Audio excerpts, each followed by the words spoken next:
What's going on, guys? This is Rob. If you guys enjoy my content, make sure you hit the subscribe button and make sure you hit that little bell so you never miss out on my sexy voice. Okay, so we are getting into The Flash, the story of Faster Than Thought. And this is actually really cool. All right, here's something that I like about this. Initially, I didn't really know what Joshua Williamson and company were shooting for when they were starting out the various forces that were out there. I mean, I knew it was going to be something akin to Jeff Johns' expansion of the Green Lantern mythos, but I didn't really know how far it was going to go. The cool thing about this is that all these stories really do is tell us what the forces are, what they can do when somebody possesses them, and then eventually it'll go on towards some bigger thing later on down the line. But it's kind of cool because you could easily see these forces kind of gathering together and they're fighting Manhattan or something along those lines. Who knows? But the cool thing about this, and this is actually kind of a throwback, it's actually really smart that Williamson does this. This is a throwback to the old team up comics from back in the day when the Flash is teaming up with Wonder Woman and Justice League Dark in order to take down Solomon Grundy. This kind of throws back in the sense that it kind of picks up that way, and then it jumps directly into the Flash himself. Now, of course, Iris is meeting with a couple other people, and she kind of cracks the joke of, hey, Barry's he's never on time for anything, so he'll be here at some point along the line.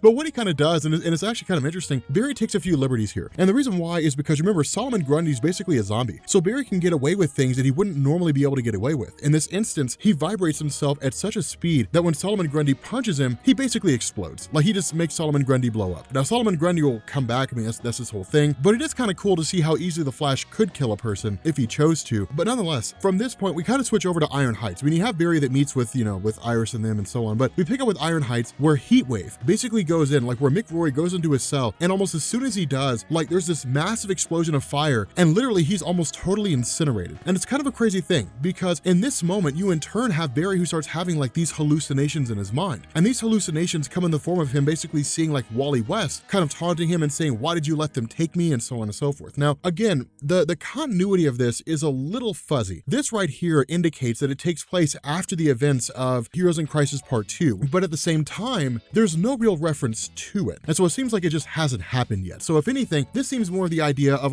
Wally's basically gone and he's at Sanctuary now, and that's really it. But again, it's kind of fuzzy in terms of when this continuity happens. But Barry hallucinating this, Barry having these experiences seems kind of strange to him. Again, it's a little bit of an interesting thing there. But with Barry showing up to Iron Heights and basically meeting with Warden Wolf, Warden Wolf basically says, look, Heatwave's entire cell just exploded with fire. He's sitting in a hospital right now. And then that's when we switch over to Heatwave himself, who's basically kind of trapped in this other dimension, this other place where everything is completely and totally burned to a crisp. And so it's kind of crazy to see, because in that moment where you end up having the Iron Heights cops who show up and they basically are guarding Heatwave, in response to that, you end up having these fire figures that manifest directly in front of them. Barry switches into the Flash, he races over, he tries to rescue him, and then he alongside Detective Burns are basically whisked away. It seems like they're almost incinerated when Rory kind of flares up, and then of course they end up waking up in the same place that Rory's at. And that's why things are kind of cool, because at this moment they're met with this giant flame persona of Heatwave, who kind of taunts him and talks to him and says, hey, look, in this world that you're in my mind, and in my mind I am absolutely God. Now, this is a cool thing, because remember, the different forces deal with different aspects of things. So the strength force it pertains to strength, hence the reason why the Flash became super strong, became an Incredible Hulk basically. Then you have the Sage Force, which deals with the mind. And so what this tells us is the Sage Force has bonded itself directly to Heatwave, which is kind of cool, because in response to that, with Barry doing the best he can and fending off against Heatwave, it really is one of those things where in his mind he's God. Heatwave is virtually indestructible. Now, where he leaves and he goes to take off towards Central City, Detective Burns panics for a minute and she says, well, we have to get over there, otherwise everybody's gonna die. And this is when the intelligence of Barry Allen kicks in. But he kind of sits down and analyzes everything and says, this isn't right. The people here in this location have been totally incinerated by Heatwave, but Heatwave was never about killing people. And that's an important thing to bear in mind. And it's really cool that Joshua Williamson plays on that, because with Heatwave, along with the other rogues, it was more about committing crimes and maybe instilling fear a little bit, kind of freaking people out, but it was never about killing anybody. It was the creed of the rogues. And that's one of the reasons why there was always this kind of unwritten respect between Barry Allen and the rogues themselves, because they would never kill. But nonetheless, it's kind of a cool moment here. But of course, it's also basically everybody else realizing, or at least with regards to Wolf and these guys realizing that Barry and Detective Burns are stuck in the mind of Heatwave. Now, Warden Wolf doesn't realize this right off the bat. Instead, it actually ends up taking Commander Cold stepping in and literally saving him. in order to keep that for him to kind of begin to slowly pick up on what's going on. But he's always kind of left as like the odd man out. He's always kind of the guy that never really knows what's going on because no one ever really tells him anything. And there's no reason for him to. Now, the other thing about this is that Barry Allen has this really, really cool line of logic that he comes up with, right? Like, I'm going to do a little bit of sidetracking here. Following the events of Crisis on Infinite Earths, Barry Allen was basically believed to have been dead, right? Like, it was believed that he was essentially killed. Now, he did return a couple times after Crisis on Infinite Earths, but that was his return coming by way of him being time displaced. Following Crisis on Infinite Earths, when you go into Infinite Crisis and you go into Final Crisis, that's when you really begin to realize that Barry's stuck inside the Speed Force. Now, you don't actually get that revelation until Final Crisis and then going into the original Flash Rebirth story with Jeff Johns. But Barry being trapped inside the Speed Force and him being able to escape was based on the idea that he needed what he called a lightning rod, something that he could basically look to and then say, that's my anchor home. That's my compass that points north. That's what he needed. And that would allow him to basically, whenever he was trapped in the Speed Force, to ultimately escape.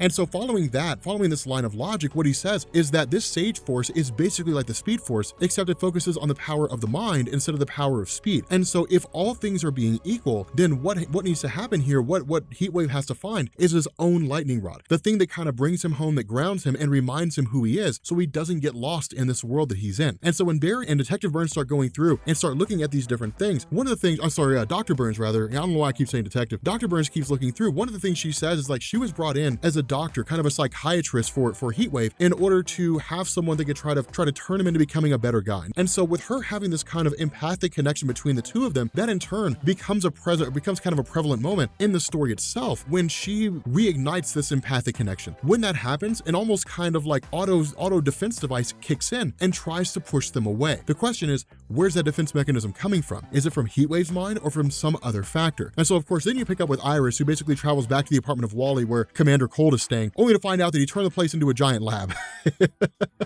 Now this of course coincides with Commander Cold having taken the bodies of Barry and Burns and Heatwave out of Iron Heights and then bringing them back there in order to kind of hook them up, put them in stasis so they could basically go through the entire process. But one of the things that he says here, that Commander Cold says here, is this is all happening inside the mind of Heatwave. The minds are separated from the bodies. If Heatwave were to be killed, if they were to just kind of be yanked out, it would be like yanking your brain out of your head. You would die. There'd be no way to bring you back from that. And so he just kind of has to let the whole process unfold organically, let that battle unfold inside, and hope that they can somehow come out on top. And so with Barry and Burns being undeterred by what's going on in the mind of Heatwave, they eventually locate his lightning rod, which is in the form of his own home. Now, this is where the cool thing about Joshua Williamson's writing and the idea of the Sage Forces comes into play, is because what Williamson is doing is kind of using this as a way to just sort of bootstrap back to the origins of Heatwave the way he was post-crisis, which is to say that he was a kid who was obsessed with fire and then ultimately set his family's house on fire, but instead of going in to rescue them, he just watched the place burn because he was so enamored with fire. Now, when the New 52 happened in 2011, that was switched up. Instead of him just being a guy who was obsessed with fire with a flame gun, he could like shoot fire out of himself and things like that. Fans of the Rogues weren't too receptive to it, but nonetheless, this is kind of a really touching and somewhat of an emotional moment here, because what we end up learning is that the lightning rod that exists there, it was really Heatwave's hope that like Barry would find it, because Heatwave hasn't been able to find it on his own, because it's the one aspect of himself he's the most terrified of, that in reality,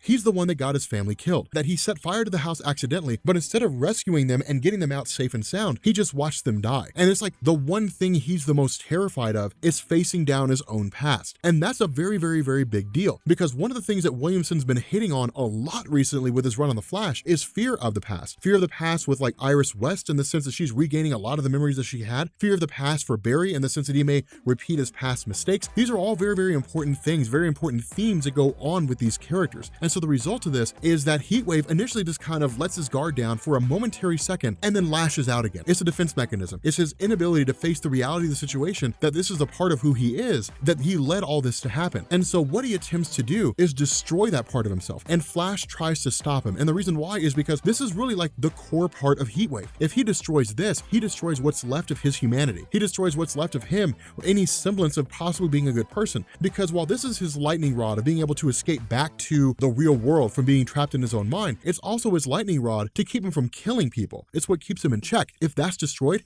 who knows what kind of person he'll become, just some crazy, violent, psychopathic killer. And so the concern about this with regards to Commander Cold is that with everything that goes on here, the speed force of Barry Allen is merging with the Sage force of Heatwave. And what this means is that it's amping up the Sage force. And so it's kind of cool because it means the Speed Force can act as a complement to the Sage force in the same way the Blue Lantern rings operate as a complement to the Green Lantern rings. And so with these two things merging, it means the power of the Sage force is expanding rapidly, incredibly fast. And so the concern Commander Cold has is if Heatwave has another kind of like outburst or another explosion of sorts, it'll eradicate all of Central City. And that's the important thing to bear in mind here when it comes to the Sage force, is that it focuses on the mental powers and abilities of a particular person, individually. And so with this happening, with Heatwave having such an obsession with fire, letting off this kind of energy that's being manifested because of the Sage force, if this were to keep going, say for example, Barry Allen were to die inside the mind of Heatwave, then in turn, the Speed Force could potentially be trapped in Heatwave, or at least Barry's portion of it, and then in turn would continue amping up the Sage force, could go nuclear or possibly even destroy the world. It could cause all hell to break loose. And so what ends up happening here is you have Commander Cold, who basically freezes Heatwave as best he can in the real world in order to keep his energy from just expanding outward too rapidly, but then Iris begins to have these memories. Now, the memories that Iris has, this is actually an interesting thing. Back in the 1970s, in the early 1970s, really around 1971, DC was looking for a way to write Iris West out, but to keep her in the back pocket. And the way to do that was to basically say she was time displaced, to say that Iris West was actually born in the 30th century and then was essentially sent back in time by her biological parents. And then she was raised by Nadine West and whatever the husband's name was in like the 20th century. And then of course, Barry ended up meeting her. It was a way to kind of write Iris out and then just see what they could do with it later on, introduce like somebody else. So of course they wrote Iris out, they killed her, and then in turn that led to Barry meeting somebody else. It was an experiment. It was a test to see if Barry Allen's comics could stand without Iris. But that's why this works, is because what she does is she has memories of,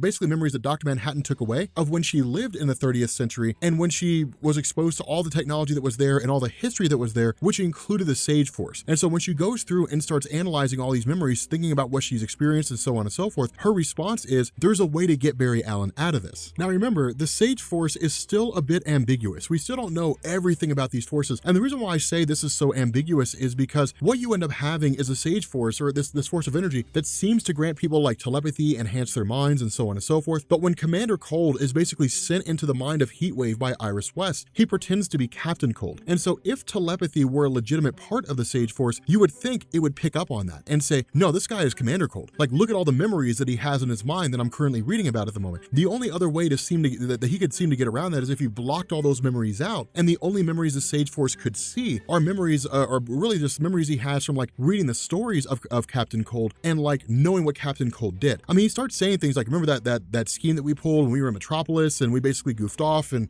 Superman caught us and you told Superman that he had coffee breath, which Superman probably does. And like all these different things, he kind of relives these memories. And what this does is it really kind of feeds into Heatwave and kind of brings him back to the person that he is and says, okay, look, let's go ahead and set things to rights and let's get out of this place. Let's get back into the real world. And it's kind of cool because when Heatwave kind of goes back to his normal self, it's the classic Heatwave that we remember. It's the version with like the flame gun, with the flamethrower gun, and and this really funky, cool looking suit that he has.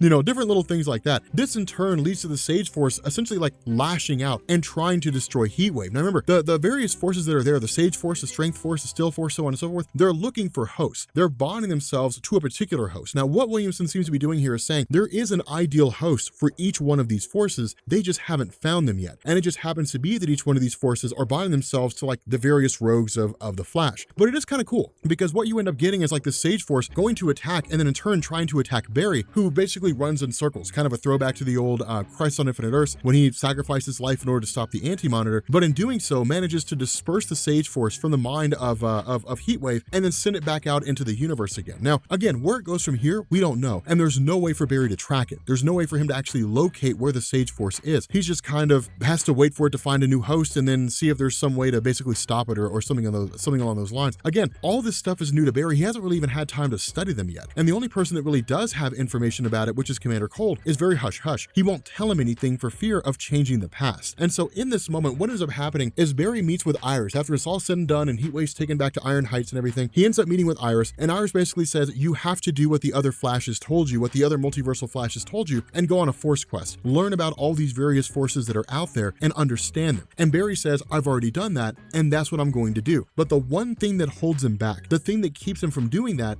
is Iris. And the reason why is because, remember, up until Barry regained his memories after touching Wally West, who came out of the Speed Force, Barry didn't know that he and Iris West were a couple. He didn't know about the past life. He didn't know about everything before Flashpoint, that they were married, that they had the Tornado Twins. He didn't know about all that kind of stuff. When the memories started flowing back to him, and when the memories started flowing back to Iris, that's when he realized how much time had been lost. That's when he realized how long they had been apart, even though they weren't supposed to be. And so his idea is, I don't ever want to leave you though. Like, I care too much about you. I don't want to see you walk away. And her response is, well, you're an idiot if you think that, because I'm coming with you. Which is a really cool thing. It's a really touching thing to see Iris be able to go on like this force quest with Barry and learn about the forces as he learns about them is actually pretty badass. Like it's pretty awesome, and I'm pretty excited to see it. It's a good story. I've been loving what Joshua Williamson's been doing with The Flash ever since. The art's a little wonky, but aside from that, like everything else seems pretty solid. But if you guys are new here to Comments Explain, make sure you guys hit the sub button to become part of the Rob Corps. If you guys enjoyed this video, make sure you drop a like, and yeah, I will catch you all later. Peace.